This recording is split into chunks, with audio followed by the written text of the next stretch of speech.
ክብሩ በእኛ ላይ አድሮ ለዘላለም ይጠብቀና የጌታችን ኢየሱስ ክርስቶስ ወዳጅ የሚሆን የቅዱስ ገብረ መስቀል ታምሪ ነው። ከዚህ በኋላ ከዕለታት በአንድ ዕለት ቅዱስ ላሊበላ እራት ሊበላ ሲዘጋጅ እንዲህ ሆነ። 3 ሰዎች በቤተ መንግስቱ አዳራሽ አቅራቢያ እርሱ ወደ ተቀመጠበት መጡ። እንዲህም 3 ሰዎች አቤቱ ጌታችን የምንበላው ስጠን ብለው ለመኑት። ዛሬ የምንበላው የለንምና አንዱን ይህን ባለው ጊዜ ቅዱስ ላሊበላም ሊጎርሰው በእጁ የያዘውን አንዱን ጉርሻ ሰጠው። ሁለተኛም እንደዚያው ለመነው፣ ለእርሱም ለሁለተኛውን ጉርሻ ሰጠው። ሶስተኛውም እንደዚያው ለመነው፣ ሶስተኛውን ጉርሻ ለሶስተኛው እንዲሁ ሰጠው። ረዱን አዘዘው። ገብረ መስቀል ሲመገብ ያለ 3 ጉርሻ አይበላም ነበርና 3ቱን ፈጽሞ ተሰጠ። ረዱ የገብረ መስቀል ምግብ እንዳለቀ ባየ ጊዜ የእንጀራውን ጠርዝ ወስዶ በጎመን ሰብቆ እርሱ እንዲበላ ለላሊበላ ሰጠው። እንደሚመገባቸው 3 ጉርሻዎቹን በአገልጋዮቹ እጅ አልተቀበለም። እንደ ሌላ ቁራሽ እመገባለሁ ብሎ እምቢ አለ እንጂ። ይህን የሰጠኝንማ ከበላው ስለሰጠሁት ፈንታ ሌላ ብበላ እንዳልሰጠው መሆኔ ነው ብሎ ነገረው። ገብረ መስቀልም ከረዱ አገልጋዩ ይህን ነገር ተናግሮ ጾሙን አደረ። ይኸውም የእግዚአብሔር ቃል ነው።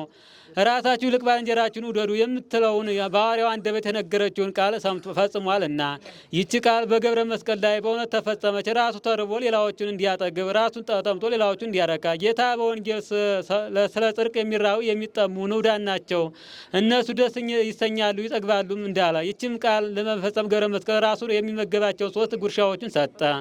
ንጉሥ ሲሆኑ የሚሰጠው አጥቶ አይደለም፣ በእግዚአብሔር ዘንድ ዋጋ እንዲያገኝ ምግቡን ሰጠ እንጂ። ከዚህም በኋላ ለ3 ሰዎች ረዱን ሌላ የሚበላ የሚጠጣ ተራቅተው ቢያይ ልብስ እንዲሰጣቸው አዘዛቸው። አገልጋዩ ረዱን በወጣ ጊዜ እንዲህን 3 ሰዎች ወደ ሰማይ ሲያርጉ አያቸው። ወደ ገብረ መስቀል እንዲጎበኟቸውና ቸርነቱን ለመፈተን የመጡ መላእክት ናቸውና። እንደዚህ ሁሉ እንግዳ የሚወድን ሰውን ነዳያንን ለመስለው መላእክት ይጎበኙታልና። ጌታችንም እንግዳ ተቀባዮችን ራሱ እንግዳ ሆኖ ይጎበኛቸዋልና። ከአብርሃም ቤት እንግዳ ሆኖ እንደገባ ዘሩን እሱ እንደባረካቸው ገብረ መስቀልንም እንደባረከው እነሱም ይባርካቸዋል። የጥማትና የብቸኝነት መከራ የተቀበለ የገብረ መስቀል ትሩፋት ይህ ነው። በዘመነ መንግስቱ ከ3 ጉርሻ በስተቀር ሌላ አልተመገበ ነበርና፣ ከአንዲት ጽዋ ውሃ በስተቀር ሌላ አይጠጣም ነበርና።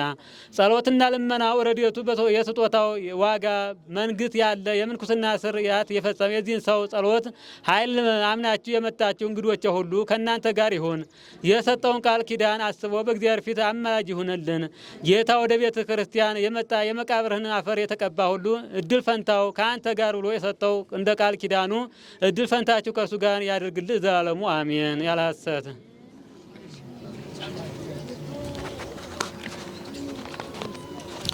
የሰማነውን በእዝነ ልቡናችን እንዲያሳድርብን አምላከ ቅዱስ ላሊበላ በቅዱስ ላሊበላ ቃል ኪዳን ይቅርታ ሰላሙን እንዲያወርድልን ስርየተ ኃጢአትን ተስፋ መንግስተ ሰማያትን ኃይው ከመመላእክትን እንዲያድለን እንበላውን ዘበሰማያት